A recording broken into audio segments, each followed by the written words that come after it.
இயேசு கிறிஸ்துவின் இனிய நாமத்தில் வாழ்த்துக்கள். இந்த நாளிலும் பழைய ஏற்பாட்டு கட்டளைகள் 613 கட்டளைகள் சீனாய் மலையில் மோசேக்கு ஆண்டவர் வெளிப்படுத்தினது என்கிற காரியங்கள் கொடுக்கப்பட்டிருக்கிறது. 5 ஆகமங்களில் காணப்படக்கூடிய அந்த 613 கட்டளைகளை 2 வகையாக பகுத்து கற்றுக்கொள்ள முடியும். ஒன்று செய்வகை கட்டளைகள், அது 248 கட்டளைகளை நீங்கள் செய்யணும் அப்படின்னு ஆண்டவர் சொன்ன கட்டளைகள். செய்யக்கூடாது நீ கொடுத்த கட்டளைகள் 365 கட்டளைகள் மற்றும் 613 கட்டளைகள் சீனாய் மலையில் மோசேக்கு கொடுக்கப்பட்ட காரியங்கள். இவைகள் நம்ம இப்போ உபாகமம் புத்தகத்தோடு கூட இந்த கட்டளைகளை ஆங்காங்கே கற்று நாம் முடித்திருக்கிறோம். இவை தொடர்ச்சியாக 2-3 நாட்களுக்குள்ளாக இதை பார்த்துவிட்டு யோசுவா புத்தகத்துக்குள்ளாக நாம் கடந்து செல்லலாம். எதெல்லாம் செய்யணும் அப்படின்னு சொல்லி தேவனுடைய தொடர்பில் எதெல்லாம் செய்யணும்னா, தேவன் உண்டென்று விசுவாசிக்க வேண்டும். அது முதல் கட்டளை. யாத்திராகமம் 20வது அதிகாரம் 2. அவர் ஒரே தேவன் என அறிக்கையிட வேண்டும். உபாகமம் 6:4. அதே போல தேவனை அன்பு கூற வேண்டும். உபாகமம் 6:5. தேவனுக்கு பயப்பட வேண்டும். உபாகமம் 6:13. தேவனை சேவிக்க வேண்டும். அது யாத்திராகமம் 23-25 மற்றும் உபாகமம் 11-13.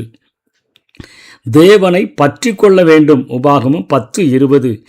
தேவனுடைய நாமத்தில் ஆணையிட வேண்டும். உபாகமம் 10-20. தேவனை பின்பற்ற வேண்டும். உபாகமம் 28:9. அவருடைய நாமத்தை பரிசுத்தப்படுத்த வேண்டும். லேவியராகமம் 22:32. இது தேவனுடைய தொடர்பில் மனிதன் தேவன் உண்டென்று, அவர் ஒரே தேவன் என்று, அவரிடத்தில் அன்பு கூறணும், பயப்படணும், சேவிக்கணும், பற்றி கொள்ளணும், அவருடைய நாமத்தில் ஆணையிடணும், தேவனை பின்பற்றணும், அவருடைய நாமத்தை பரிசுத்தப்படுத்த வேண்டும் என்று தேவனுடைய தொடர்பில் முதல்ல ஒரு 9 கட்டளைகள் கொடுக்கப்படுகிறது. அதனைத் தொடர்ந்து நியாயப்பிரமாண தொடர்பில் அதனை பற்றி காலையிலும் மாலையிலும் பேசணும் அப்படின்னு உபாகமம் 6:7 பார்க்கணும். அதை கற்று பிறருக்கு போதிக்கணும். உபாகமம் 6:7. அவைகளை கையின் மேல் கட்ட வேண்டும். அதாவது இதுக்கு ஆவிக்குரிய அர்த்தம், கையின் கிரியைகள் அவருக்கு பிரியமாக இருக்க வேண்டும். உபாகமம் 6:8. அவைகளை கண்களின் நடுவில், அதாவது தலையில் கட்ட வேண்டும். உபாகமம் 6:8. நம்முடைய பார்வைகள் தேவனுக்கு பிரியமுள்ளவைகளாக இருக்க வேண்டும் என்கிற ஆவிக்குரிய அர்த்தமுடையது. அவைகளை வீட்டு நிலைகளில் அவர்கள் எழுத வேண்டும். இது அதனைத் தொடர்ந்து வஸ்திரத்தின் ஓரங்களில் தொங்கல்களை உண்டாக்க வேண்டும். என்னாகமம் 15:38. 7ஆம் மாதந்தோறும் அவற்றை கேட்க மக்களெல்லாம் கூடி வரச் செய்யணும். அது உபாகமம் 31:12. அரசன் அதன் பிரதிநிதியை எழுதி தன்னிடம் வைத்திருக்க வேண்டும். நாட்டை ஆளக்கூடிய அரசன் எப்போதுமே நியாயப்பிரமாணத்தில் ஊர்னவனாக இருக்கணும். உபாகமம் 17:20. ஒவ்வொரு இஸ்ரவேலனும் அதில் ஒரு நியாயப்பிரமாண சூர்லை தன்னிடம் வைத்திருக்க வேண்டும். உபாகமம் 31:19. உணவுக்கு பின்பு தேவனை ஸ்தோத்தரிக்க வேண்டும். உபாகமம் 8:10. இந்த காரியங்கள் நியாயப்பிரமாணத்தின் தொடர்பில் 19வது கட்டளை வரையிலும் இது கொடுக்கப்பட்டிருக்கிறது. 20லிருந்து நம்ம பார்க்கிற போது 38வது காரியங்கள் வரையிலும் பரிசுத்த ஸ்தலம் மற்றும் ஆசாரியர்களுடைய தொடர்பில் என்னென்ன கட்டளைகள் கொடுக்கப்பட்டிருக்குது அப்படின்னு சொன்னால் இதெல்லாமே நாம் கற்றுக்கொண்டோம். இந்த 613 இப்போ வரிசை கிரமமாக நாம் கொஞ்சம் பார்க்கிறோம். இஸ்ரவேலன் ஒரு பரிசுத்த ஸ்தலத்தை கட்ட வேண்டும். யாத்திராகமம் 25:8. அதனை அவர்கள் பயபக்தியுடன் அணுக வேண்டும். லேவியராகமம் 19:30. அதனை காவல் செய்ய வேண்டும். என்னாகமம் 18:4. லேவியர் மட்டும் அதற்கு அடுத்த பணிகளை, அதற்கு தேவையான உதவிகள் எல்லாமே லேவியர்கள் தான் செய்யணும். என்னாகமம் 18:23. அதன் தொடர்பான பணிகளுக்கு லேவியர்கள் செல்லும்போது கைகளை கால்களெல்லாம் கழுவணும். யாத்திராகமம் 30:19. ஆசாரியர்கள் தினமும் குத்து விளக்கை ஏற்றணும். யாத்திராகமம் 27:20-21 வசனங்கள். ஆசாரியர் இஸ்ரவேலரை ஆசீர்வதிக்க வேண்டும். என்னாகமம் 6:23. ஆசாரியர்கள் சமூகத்து அப்பங்களை வைக்கணும். யாத்திராகமம் 25:30. இவைகளெல்லாம் செய்யக்கூடியவைகள். தூப பீடத்தில் தினமும் 2 முறை தூபம் காட்ட வேண்டும். யாத்திராகமம் 30வது அதிகாரம் 7 வசனம். பலிபீடத்தில் எப்பொழுதும் அக்கினி எரிந்து கொண்டே இருக்க வேண்டும். லேவியராகமம் 6:13. பலிபீடத்தினுடைய சாம்பல் தினந்தோறும் எடுக்கப்பட வேண்டும். லேவியராகமம் 6, 10, 11 வசனங்கள். தீட்டுப்பட்ட மனிதர் இதற்கு விலகி நிற்க வேண்டும். என்னாகமும் 5:2. இஸ்ரவேலர்கள் ஆசாரியரை கனம் பண்ண வேண்டும். லேவியராகமும் 21:8. ஆசாரியர்கள் சிறப்பான பரிசுத்த ஆடைகளை அணிய வேண்டும். யாத்ராகமம் 28:2. தேவனுடைய பெட்டியை கோகாத்தியர் தோளில சுமக்கணும். என்னாகமும் 7:9. அபிஷேக தைலத்தை குறிப்பிட்ட அந்த விதிமுறைப்படி உண்டாக்க வேண்டும். யாத்ராகமும் 30:31. ஆசாரிய குடும்பம் பணி சுற்று முறையில் பணிகளை அவர்கள் பொறுப்பெடுக்க வேண்டும். ஒரு சுற்று முறையில் அவர்கள் பணிகளுக்கு நியமிக்கப்பட வேண்டும். உபாகமம் 18:6-8 வரையிலும். நெருங்கின உறவினரினுடைய மரணம் தொடர்பில் ஆசாரியர்கள் தீட்டுப்படலாம், அதனால் அங்கே போகாமல் இருக்கிறது நல்லது. லேவியராகமம் 21:2-3. பிரதான ஆசாரியன் கன்னிகையை மட்டும் திருமணம் செய்ய வேண்டும். லேவியராகமம் 21:13. 38 கட்டளைகள் வரையிலும் இங்கே ஆசரிப்பு கூடாரம், அதாவது பரிசுத்த ஸ்தல ஆசாரியர்கள் தொடர்பில் வருது. இப்போ பலிகளுடைய தொடர்பில் அநேக கட்டளைகள் அவர்களுக்கு அங்கே கொடுக்கப்பட்டிருக்கிறதை பார்க்கிறோம். அதாவது கிட்டத்தட்ட 91வது கட்டளைகள் வரையிலும் இந்த பலிகளின் தொடர்பில் கொடுக்கப்பட்ட கட்டளைகள். இதோடு கூட இன்றைக்கு நாம் நிறுத்தி கொண்டு நாளைய தினத்தில் தொடர்ந்து பார்க்க போகிறோம். நித்திய தகன பலியை தினமும் 2 முறை செலுத்த வேண்டும். என்னாகமும் 28:3. பிரதான ஆசாரியன் போஜன பலியை தினமும் 2 முறை செலுத்த வேண்டும். லேவியராகமம் 6:13. ஓய்வு நாள் பலியை ஒவ்வொரு ஓய்வு நாளும் செலுத்த வேண்டும். என்னாகமம் 28:9. மாத பிறப்புகளில் பலி செலுத்த வேண்டும். என்னாகமம் 28:11. பஸ்காவின் தொடர்பில் தகன பலியை பஸ்காவின் 7 நாட்களிலும் செலுத்த வேண்டும். லேவியராகமம் 23:36. பஸ்காவின் 2வது நாளில் முதல் கதிர்கட்டிலான போஜன பலியை செலுத்த வேண்டும். லேவியராகமம் 23:10. முதற்பலன் பண்டிகையின் போது சர்வாங்க தகன பலியை செலுத்த வேண்டும். என்னாகமம் 28, 26, 27. அசைவாட்டும் பலியில் 2 புளிப்பு அப்பங்களை செலுத்த வேண்டும். லேவியராகமம் 23:17. எக்கால பண்டிகையின் போது சர்வாங்க தகன பலியை செலுத்தணும். என்னாகமம் 29:1-2. பாவ பரிகார நாளில் பாவ நிவாரண பலியை செலுத்தணும். என்னாகமம் 29வது அதிகாரம் 7-8.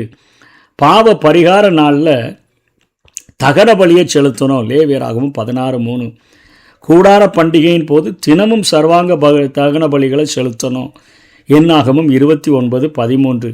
8ஆம் நாள் சிறப்பான பலிகளை செலுத்தணும். என்னாகமம் 29:36. அனைத்து இஸ்ரவேல் ஆண்களும் ஆண்டில் 3 முறை தேவாலயத்துக்கு பயணம் செய்யணும். யாத்ராகமம் 23:14. அனைத்து இஸ்ரவேல் ஆண்களும் 3 பண்டிகையின் போது தேவாலயத்தில் வந்திருக்க வேண்டும். யாத்ராகமம் 34:23 மற்றும் உபாகமம் 16:16. இஸ்ரவேலர்கள் அனைவரும் பண்டிகையில் மகிழ்ச்சி கொண்டாட வேண்டும். உபாகமம் 16:14. நிசான் மாதம் 14ஆம் தேதி பஸ்கா ஆட்டை கொல்ல வேண்டும். யாத்ராகமம் 12:6. பஸ்கா ஆட்டின் மாம்சத்தை சுட்டு நிசான் 14ஆம் தேதி உண்ண வேண்டும். யாத்ராகமம் 12:8. நிசான் மாதம் 14ஆம் தேதி பஸ்கா புசிக்காதோர் 2வது மாதம் 14ஆம் தேதி அதை புசிக்க வேண்டும். என்னாகமம் 9:11. பஸ்கா ஆட்டின் மாம்சத்தை புளிப்பில்லாத அப்பத்தோடும் கசப்பான கீரையோடும் புசிக்க வேண்டும். யாத்ராகமம் 12:8 மற்றும் என்னாகமம் 9:11. பண்டிகை பலிகளின் போதும் உபத்திரவத்தின் போதும் எக்காலங்களை ஊத வேண்டும். என்னாகமம் 10:10. பலி விலங்குகள் குறைந்தது 8 நாள் வயதுடையதாக அது இருக்க வேண்டும். லேவியராகமம் 22:27. பலி விலங்குகள் ஊனமற்றதாக இருக்கணும். லேவியராகமம் 22:21. அனைத்து போஜன பலிகளும் உப்பினால் சாரமாக்கப்பட வேண்டும். லேவியராகமம் 2:13.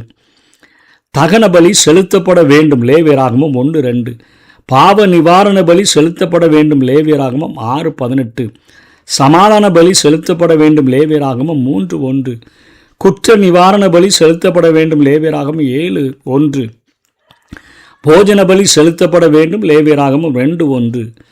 ஆலோசனை சங்கத்தின் ஏதாவது தீர்மானத்தில் குறை ஏற்பட்டால் அதன் உறுப்பினர்கள் பாவ நிவாரண பலியை செலுத்த வேண்டும். லேவியராகமம் 4:13. அதே போல சாதாரண ஜனங்களில் யாராவது அறியாமையிலும் பாவத்துக்குட்பட்டாலும் பாவ நிவாரண பலியை செலுத்தணும். லேவியராகமம் 4:27. விளக்கப்பட்ட ஒன்றை அறிந்தோ அறியாமலோ செய்தால் குற்ற நிவாரண பலியை செலுத்தணும். லேவியராகமம் 5:17-18.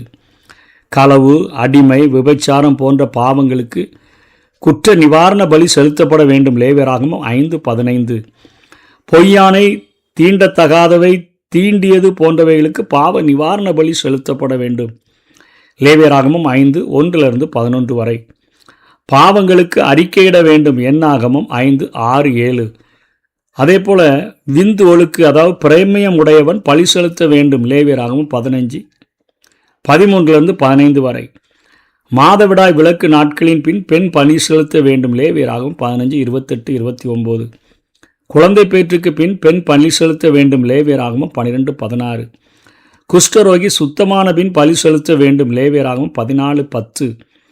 மந்தையிலிருந்து தசமபாகம் செலுத்த வேண்டும். லேவியராகமம் 27:32. சுத்தமான விலங்குகளில் தலையீற்று பலியிடப்பட வேண்டும். யாத்திராகமம் 13:2. முதல் பேரான புதல்வன் மீட்கப்பட வேண்டும். யாத்திராகமம் 22:28. கழுதையின் தலையீற்று மீட்கப்பட வேண்டும். யாத்திராகமம் 34:20. கழுதையின் தலையீற்று மீட்கப்படாவிட்டால் கழுத்தை முறுத்தி போட வேண்டும். யாத்திராகமம் 13:13. பலி விலங்குகள் தாமதமின்றி எருசலேமுக்கு கொண்டு வரப்பட வேண்டும். அது உபாகமம் 12:5-6. பலி விலங்குகள் தேவாலயத்தில் மட்டும் பலியிடப்பட வேண்டும். உபாகமம் 12:14. பலி விலங்குகள் இஸ்ரவேல் தேசத்துக்கு வெளியில் இருந்தாலும் தேவாலயத்துக்கு கொண்டு வரப்பட வேண்டும். உபாகமம் 12:26. பரிசுத்த விலங்குகளில் ஊனமானவை மீட்கப்பட வேண்டும். உபாகமம் 12:15. பலி விலங்குகளுக்கு பதிலாக்கப்பட்ட விலங்கும் பலி விலங்குடன் பரிசுத்தமானது.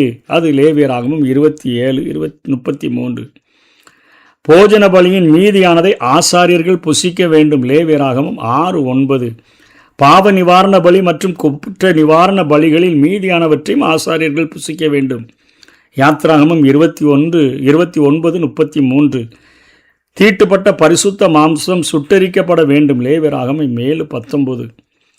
குறிப்பிட்ட நேரத்திற்குள் புசிக்கப்படாத மாம்சம் சுட்டரிக்கப்பட வேண்டும். லேவியராகமம் 7:17. இத்தனை காரியங்கள் பலிகளின் தொடர்பில் வரக்கூடியதாக இருக்கிறது. இன்றைக்கு நம்ம எதெல்லாம் செய்யணும்னு சொல்லி தேவனுடைய தொடர்பில், நியாயப்பிரமாணத்தின் தொடர்பில், பரிசுத்த ஸ்தலம் மற்றும் ஆசாரியருடைய தொடர்பில், பலிகளின் தொடர்பில் நம்ம கற்றிருக்கிறோம். நாளைய தினத்தில் நேர்ச்சைகள், அதாவது பொருத்தனையின் தொடர்பில், ஆச்சாரங்கள் தொடர்பில், பரிசுத்த ஸ்தலத்துக்கான காணிக்கையின் தொடர்பில், ஓய்வு வருடத்தின் தொடர்பில், பலி விலங்குகளின் தொடர்பில், அதனை தொடர்ந்து பண்டிகைகளின் தொடர்பில், சமூக கட்டமைப்பினுடைய தொடர்புகளை, இந்த காரியங்களை எல்லாம் தொடர்ந்து நாளைய தினத்தில் விக்கிரக ஆராதனை தொடர்பு, அதே போல் போரின் தொடர்பு, சமுதாய வாழ்வின் தொடர்பு, குடும்பத்தினுடைய தொடர்பு, தண்டனையின் தொடர்பு, அடிமைகளின் தொடர்பு, குற்றத்தின் தொடர்பு என்று சொல்லி நாளைய தினத்தில் ஒரு சில பகுதிகளை கற்றுக்கொண்டு நாளை மறுநாள் செய்யக்கூடியது ஏவைகள் என்கிற கட்டளைகளை முடிப்போம். அதனைத் தொடர்ந்து செய்யக்கூடாத வகை கட்டளைகள் மொத்தம் 613 இவைகளை நாம் தெரிந்து கொள்வோம். வேதத்தை தியானிப்பது அது நமக்கு மிகுந்த பிரயோஜனம். வேதத்தின் மேலே நாம், அதாவது இரவும் பகலும் அவருடைய வேதத்தின் மேலே தியானமாய் இருக்கிற மனுஷன் பாக்கியவான். அவன் நீர்க்கால்களின் ஓரமாய் நடப்பட்டு தன் காலத்தில் தன் கனியை தந்து இலை உதிராது இருக்கிற மரத்தை போல் இருப்பான். இலை உதிராது இருக்கிற மரத்தை போல, நீர்ப்பாய்ச்சலான ஒரு இடத்துல நடப்பட்ட ஒரு மரத்தை போல இருக்கணும்னு சொன்னால் வேத வசனங்களை நாம் தியானித்து கற்றுக்கொள்ள வேண்டும். கர்த்தர் தாமே நம்மை ஆசீர்வதிப்பாராக. ஆமேன்.